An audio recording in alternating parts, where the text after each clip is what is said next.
Assalamualaikum warahmatullahi wabarakatuh.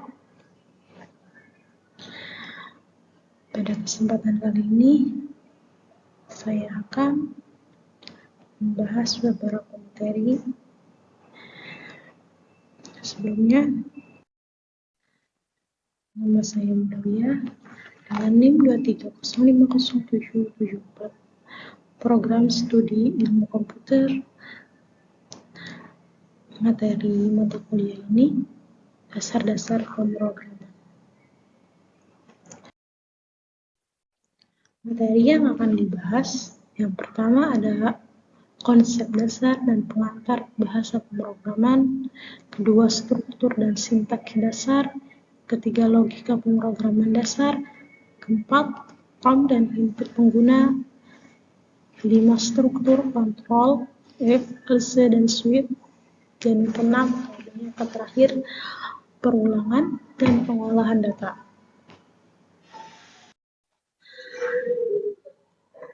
Di sini masuk ke materi yang pertama, yaitu konsep dasar dan pengantar bahasa pemrograman.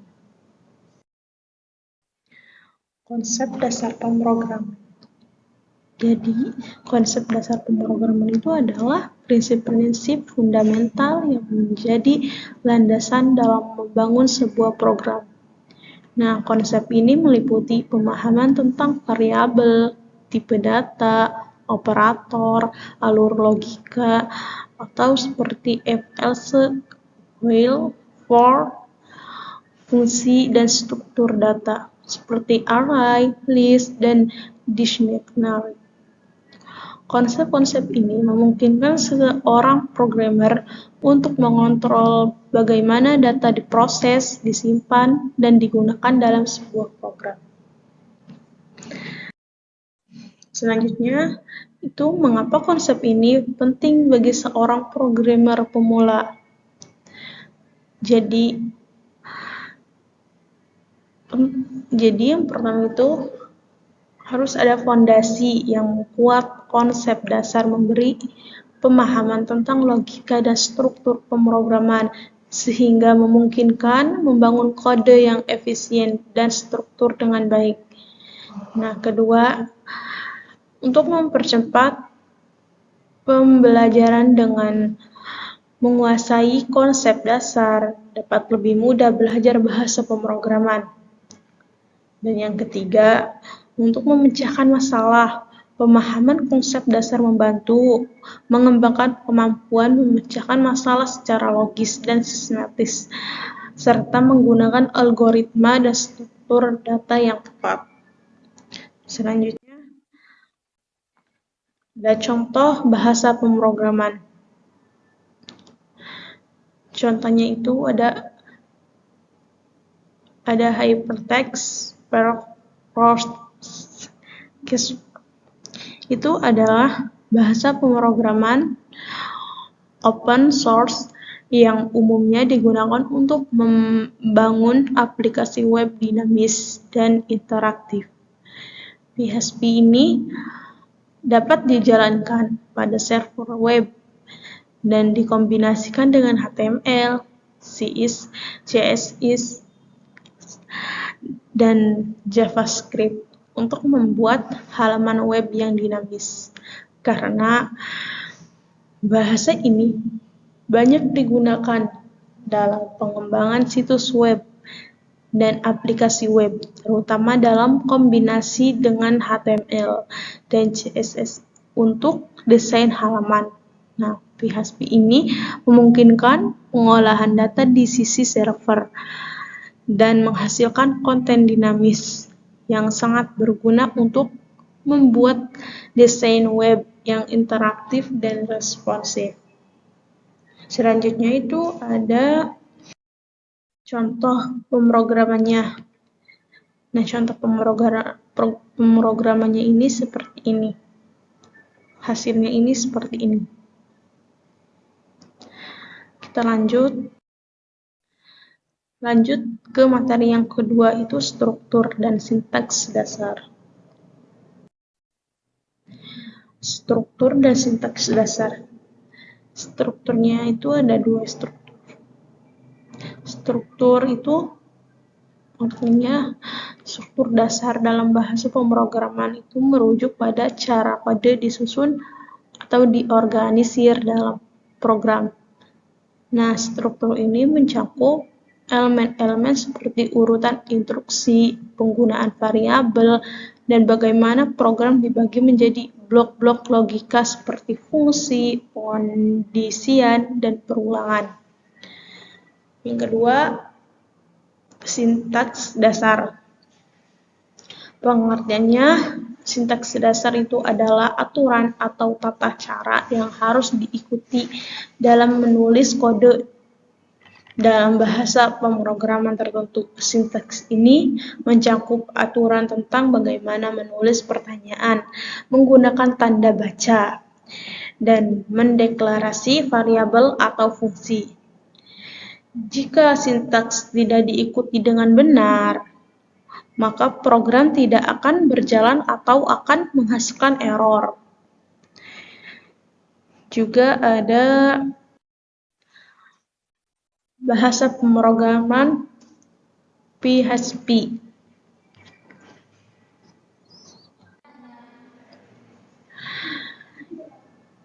Yang pertama itu ada struktur dasar. Nah, di mana kode PHP berada di dalam tag PHP. Dan setiap pertanyaan diakhiri dengan titik koma.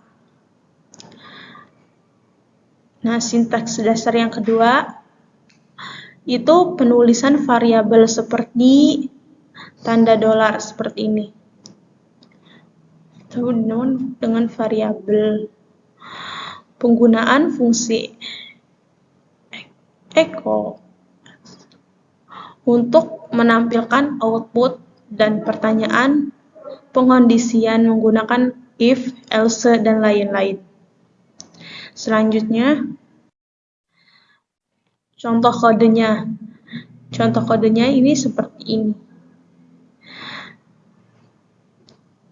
Seperti ini, dan menghasilkan ini seperti yang di bawah ini. Kita lanjut. Materi yang ketiga, itu logika pemrograman dasar. Masuk ke materinya, konsep logika pemrograman. Logika pemrograman itu adalah cara berpikir yang terstruktur untuk memecahkan masalah melalui algoritma dan kode. Ini mencakup serangkaian langkah yang jelas dan terorganisir untuk mencapai tujuan tertentu dalam sebuah program.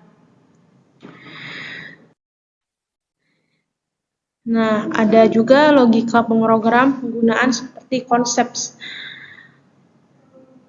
Nah, yang pertama itu ada pertanyaan pengondisian atau if else, di mana membuat keputusan berdasarkan kondisi tertentu. Misalnya, jika kondisi A benar, lakukan tindakan X. Nah, jika tidak, maka lakukan tindakan Y. Logika atau konsep yang kedua itu ada perulangan. Perulangan itu bisa disebut juga dengan looping, di mana mengulangi suatu proses atau tindakan berulang kali berdasarkan kondisi yang ditentukan. Nah, konsep yang ketiga ada fungsi.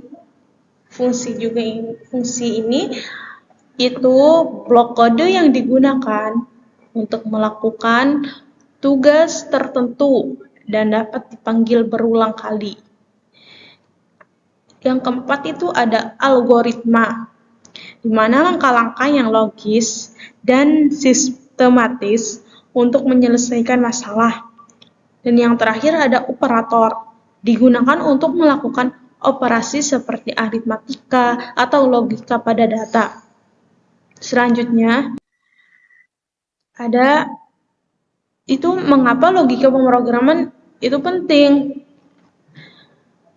Jadi alasannya itu logika memandu programmer dalam merancang langkah-langkah angka yang jelas untuk memecahkan masalah, membuat solusi lebih efisien dan mudah dipahami.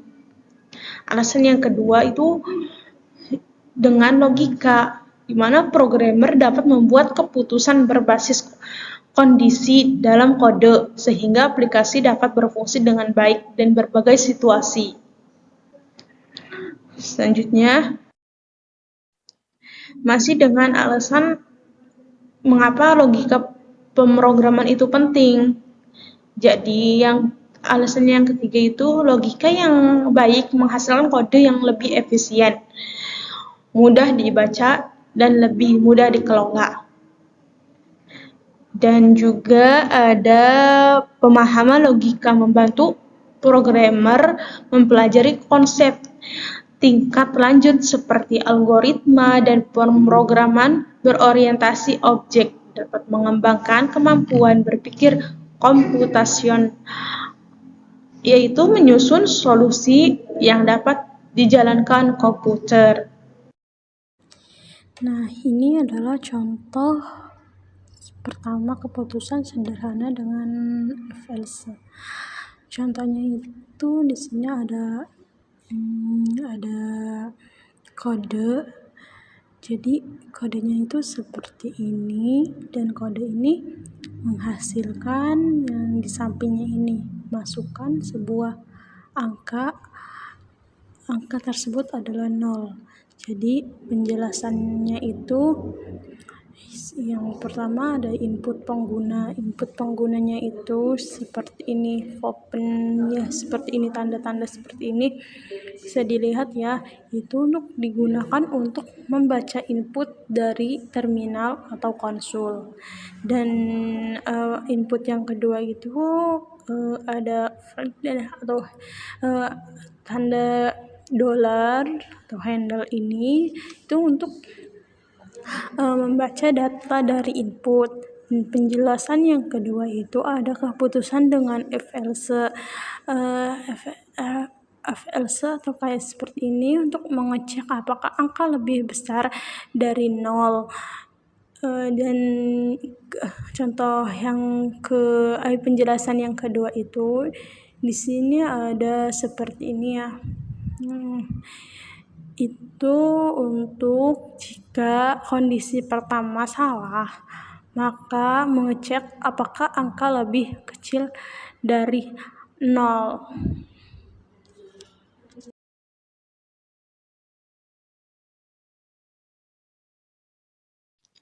Ini adalah contoh kedua perhitungan sederhananya seperti ini.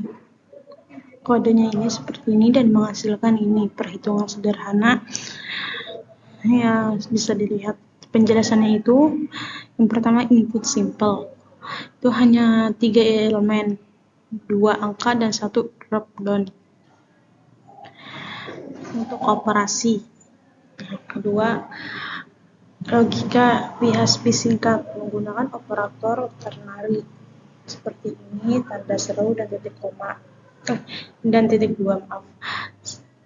Itu untuk menangani operasi perhitungan. Dan yang ketiga itu penggunaan. Jadi salin kode ini ke file PHP dan jalankan di server lokalnya seperti XAMPP atau WAMP. Next, masuk ke materi selanjutnya, itu form dan input pengguna.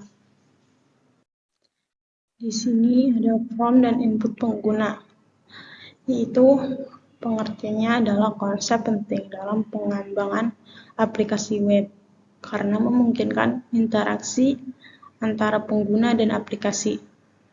Dengan form, pengguna dapat memasukkan informasi yang nantinya diproses atau disimpan oleh aplikasi, seperti data pribadi, preferensi, atau detail lainnya. Nah, dalam PHP, form umumnya dibuat dengan HTML untuk mengumpulkan data dan kemudian diproses oleh PHP untuk memberikan respon atau melakukan penyimpanan data. Ini ada contoh form sederhana HTML. Kodenya seperti ini dan menghasilkan seperti ini yang di bawah ini. Penjelasan itu yang pertama ada from, di dalam from itu ada action untuk menghasilkan proses PHP untuk menentukan file tujuan untuk memproses data, misalnya PHP. Dua metode post, menggunakan metode post untuk mengirimkan data. File input type, teks untuk memasukkan teks atau nama pengguna. Ada juga input type atau email untuk memasukkan email dengan validasi format email. Ada input type itu atau number untuk memasukkan angka atau usia pengguna. Nah, penjelasan yang ketiga ada tombol kirim atau button type, submit, bisa juga submit untuk mengirimkan data ke file tujuan atau proses PHP. Dan penjelasan yang keempat, atribut record. Itu untuk memastikan bahwa pengguna harus mengisi setiap kolom sebelum mengirim formulir selanjutnya. Masih dengan contoh form sederhana HTML seperti ini dan menghasilkan ini. Penjelasan itu sederhana, hanya menggunakan elemen dasar HTML tanpa CSS. Kedua, struktur minimum, di mana label, input, dan tombol tanpa string tambahan. Yang terakhir, mudah dimodifikasi. Anda dapat menambahkan atau menghapus elemen dengan mudah sesuai kebutuhan. Masuk ke materi yang selanjutnya itu ada struktur, control, if, else, dan switch. Selanjutnya di sini ada if, else, digunakan untuk mengevaluasi kondisi. F menjalankan kode jika kondisi benar. Sedangkan else menjalankan kode jika kondisi salah. Dan switch adalah struktur kontrol untuk memilih salah satu dari beberapa blok kode berdasarkan nilai tetap dari sebuah variabel. Contoh struktur kontrol if, else ini seperti ini dan menghasilkan nilai Anda B. Penjelasannya itu, program memeriksa nilai variabel tanda dolar atau nilai secara bertahap. Penjelasan yang kedua, jika kondisi pertama buka kurung nilai dolar nilai seperti ini ya, menghasilkan sama dengan 90 itu benar, blok tersebut dieksekusi. Dan penjelasan yang ketiga, jika tidak, dilanjutkan ke kondisi berikutnya atau else. Angka terakhir, jika semua kondisi salah, blok else dijalankan. Selanjutnya, ini masih contoh struktur control suite. Kode ini akan menghasilkan ini, Anda memilih angka 2. Penjelasan itu yang pertama variabel, di mana tanda dolar seperti ini pilihan menyimpan nilai yang akan diperiksa.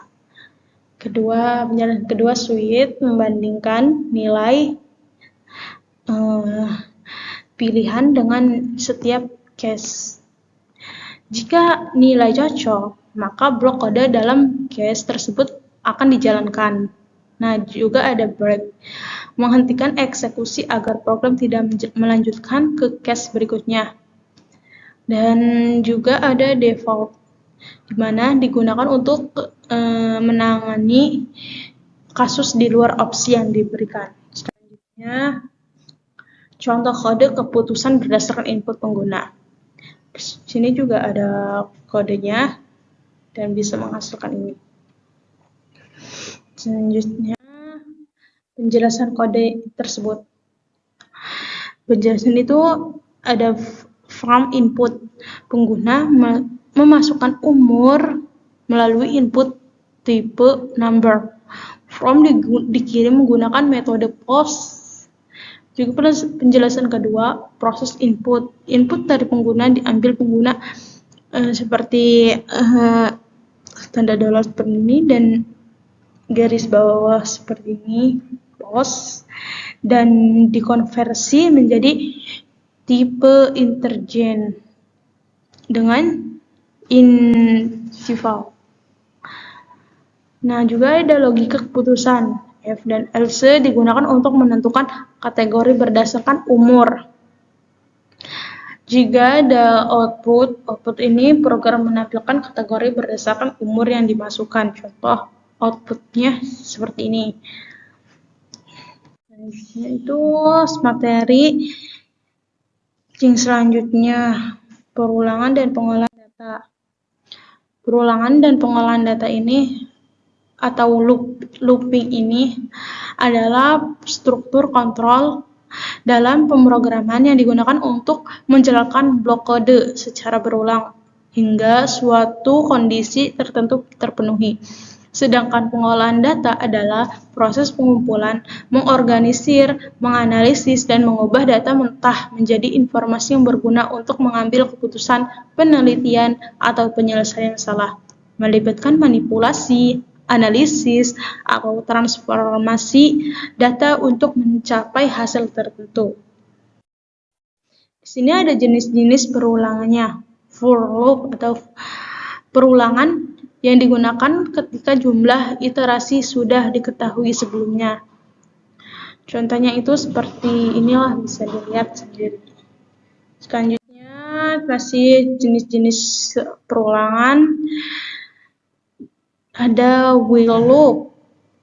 Itu perulangan yang digunakan ketika iterasi terus dilakukan selama kondisi tertentu bernilai. Juga ada do while loop. Mirip dengan while, tetapi kode akan dijalankan setidaknya sekali karena kondisi dievaluasi setelah perulangan dijalankan. Masih jenis-jenisnya itu juga ada for each loop, digunakan khusus untuk iterasi pada elemen-elemen array atau koleksi data. Nah, bagaimana perulangan membantu dalam pengolahan data? Jadi mengotomasi tugas dimana memproses data besar seperti membaca file atau menghitung total dengan efisien. Juga ada efisiensi, mengurangi waktu pengembangan dengan sedikit kode. Ada pemrosesan cepat, di mana mengolah ribuan data dengan cepat melalui iterasi. Transformasi data ini memudahkan mengubah format atau penyaringan data. Nah, mungkin itu saja materi yang telah saya bahas. Kurang lebihnya saya mohon maaf. Terima kasih semuanya. Assalamualaikum warahmatullahi wabarakatuh.